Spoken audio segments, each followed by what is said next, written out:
لفظ سے جادو کا علاج کیسے کریں، اس حوالے سے مجھے ایک دیہاتی میرے پاس آتا ہے اور کہتا ہے کہ میرے اوپر جادو ہو گیا ہے، تو مجھے کہتا ہے کہ کوئی ایک آدھ لفظ بتا دے جس سے میں اپنا علاج کر لوں۔ میں نے اس کو کہا کہ آپ یہ پڑھا کریں، یہ پڑھا کریں، یہ پڑھا۔ اس نے کہا جی میں ان پڑھ ہوں، مجھے نہیں پتا، مجھے اتنا کچھ نہیں پڑھ سکتا، مجھے کوئی ایک لفظ بتا دے جس سے میں اللہ کو یاد کرتا رہوں اور میرا جادو ختم ہو جائے۔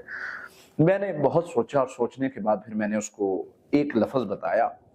کہ میں نے کہا جب حضرت موسیٰ علیہ السلام پر جادو ہوا تھا تو وہ یہ ایک لفظ پڑھتے تھے، جادوگروں سے سامنا ہوا تھا تو ایک لفظ پڑھتے تھے، جادو کو سامنے دیکھا اور ایک لفظ پڑھتے تھے۔ آپ یہ ایک لفظ شروع کر دیں، اللہ کی توفیق سے آپ کا جادو ختم ہو جائے گا۔ اور نمازوں کی میں نے تاکید کی اور میں نے کہا کہ آپ استغفار بھی پڑھتے رہیں گے، استغفار کثرت سے پڑھیں گے تو آپ کے لیے مدد آئے گی، نماز پڑھیں گے تو مدد آئے گی۔ وہ لفظ کیا تھا؟ وہ لفظ تھا سورہ یونس آیت نمبر 81 کا درمیان میں حصہ ہے، قال موسیٰ ما جئتم بہ السحر ان اللہ سیبطلہ، یہ لفظ تھا ان اللہ سیبطلہ، بس اتنا ہی۔ میں نے کہا میرے بھائی آپ نے یہ پڑھنا ہے ان اللہ سیبطلہ، اس کا معنی یہ ہے کہ میرا اللہ اس کو بھی اثر کرے گا۔ تمہارا ذمہ اٹھ گیا ہے،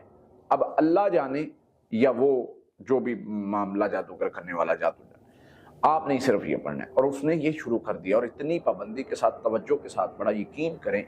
کچھ ہی دنوں بعد میں نے دیکھا اللہ کی توفیق سے اس کا جادو، اس کا شر ختم ہو چکا تھا، کیونکہ اس کو ایک سبق دیا تھا اور وہ توجہ کے ساتھ، محبت کے ساتھ اور فوکس کے ساتھ پڑھ رہا تھا، اور اس کا یقین تھا کہ اچھا میں یہ کہہ رہا ہوں کہ اللہ اس کو بھی اثر کر دے گا، اب تو نہیں یہ رہ سکتا۔ اور اس کا توکل اور تقوی اتنا مضبوط تھا کہ میں نے دیکھا کہ وہ بہت بڑا جادو جو چند ہی دنوں میں اللہ کی توفیق سے ختم ہو گیا، اور اللہ تعالیٰ نے اس کو شر سے محفوظ کر لیا، اس کا اثر جو ہے وہ ختم کر دیا۔